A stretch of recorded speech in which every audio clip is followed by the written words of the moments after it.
सुगंधा और उसकी सास कांता के बीच एक अजीब सी जंग रहती थी। ये जंग थी किचन में कौन ज्यादा अच्छा काम करेगा और घर के सदस्यों के दिल जीतेगा।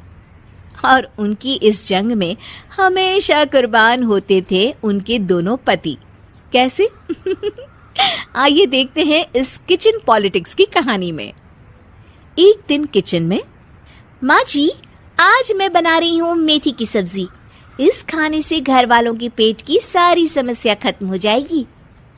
और मैं बना रही हूँ तड़के वाली छाछ, जिसे पीते ही गैस की समस्या कभी नहीं होगी। दोनों अपने अपने खाने को लेकर टेबल पर पहुंच जाती हैं। तभी सुगंधा के ससुर उसकी बनाई सब्जी की तारीफ कर देते हैं। अरे वाह, मेथी की सब्जी भी बनी है, बड़ी ही स्वादिष्ट है। वाह बहू वाह। अरे बहू, लेकिन इसमें इतनी सारी मेथी बर्बाद करने की क्या जरूरत थी? देखिए माँ जी, ये तो वो मेथी है जो आप रात में भिगोकर सुबह उसका पानी पीती हैं, और जो मेथी फेंक देती हैं उसी से मैंने ये सब्जी बनाई है। अरे वाह बहू, तुमने तो बड़ा ही समझदारी का काम किया। बस अब क्या था, कांता जी का तो मानो ये सुनकर खून ही सूख गया। वो फैसला कर लेती है कि किसी भी तरह वो अपने खाने की तारीफ लेकर ही रहेगी और सुगंधा को किचन में उसकी कमियां गिनाएगी। कांता फ्रिज खोलकर देख रही होती है और फिर सुगंधा से कहती है, अरे बहू, ये क्या, पूरा फ्रिज गंदा पड़ा है। तभी वहाँ सुगंधा का पति आ जाता है। वो सुगंधा को डांट कर कहता है, सुगंधा, तुम्हें कितनी बार कह रखा है कि वायरस फैल रहा है, साफ सफाई का पूरा ख्याल रखना है, लेकिन तुम किचन में इतनी गंदगी रखोगी तो कैसे चलेगा। सुगंधा सास की तरफ देखती है जहाँ वो मुस्कुरा रही होती है। सुगंधा समझ जाती है कि सास ने उससे बदला लेने के लिए ये सब किया है। दोनों रात के खाने की तैयारी में लग जाती हैं।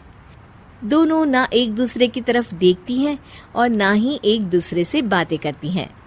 रात को खाने की टेबल पर एक एक कर दोनों कई तरह के अलग अलग व्यंजन टेबल पर लगा देती हैं और अपने अपने पति के पास जाकर खड़ी हो जाती हैं।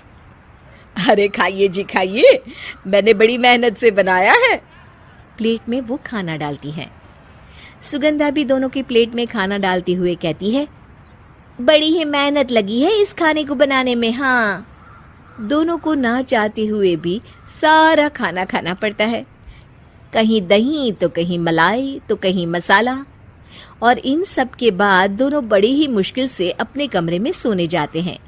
लेकिन अगली सुबह सुगंधा का पति चिल्ला रहा होता है, हाय रे, हाय मेरा तो पेट खराब हो गया, हाय माँ बहुत दर्द हो रहा है। तो वहीं कांता के कमरे से भी कुछ ऐसी ही आवाज आने लगती है। हे भगवान, इस सास बहू की लड़ाई हमारी जान लेकर रहेगी। जाओ कोई डॉक्टर को बुला कर लाओ। डॉक्टर आते हैं। दोनों को देखकर कांता और सुगंधा से कहते हैं, देखिए, आप दोनों इन्हें खाने में हल्का ही दीजिएगा। हो सके तो रात का खाना जल्दी खाया करे और वॉक किया करे। इतना कहकर डॉक्टर वहां से चले जाते हैं। जिसके बाद एक बार फिर से दोनों बहुएं किचन में जाती हैं और खाना बनाने में लग जाती हैं। रात में खाने के टेबल पर दोनों एक बार फिर से खाना लगाने लगती है।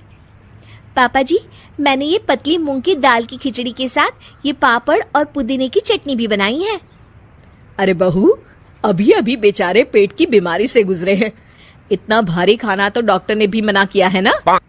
देखिए, मैंने आप दोनों के लिए सूप बनाया है। और दोनों उन लोगों की प्लेट में खाना डालने लगती हैं। तभी दोनों एक साथ बोल पड़ते हैं, बस करो, हमें माफ करो, हमें नहीं खाना इस घर में ना खिचड़ी और ना ही सूप। हम इंसान हैं, एक वक्त में एक ही खाना खा सकते हैं। बस करो, हमें माफ करो, हमें नहीं खाना इस घर में ना खिचड़ी और ना ही सूप। हम इंसान हैं, एक वक्त में एक ही खाना खा सकते हैं। इतना कहकर वो दोनों वहां से चले जाते हैं। कहानी का अंत। आप लोग उम्मीद कर रहे होंगे कि अंत में सब ठीक हो जाएगा। नहीं जनाब, अगर सास बहू के बीच सब ठीक हो जाए तो आप ये सीरीज देखे ही क्यों? तो मजा लीजिए इस चैनल में सास बहू से जुड़ी कहानियों का, क्योंकि ये ऐसा रिश्ता है जिसकी मिठास उसकी खटास में हमेशा ज्यादा ही रहती है।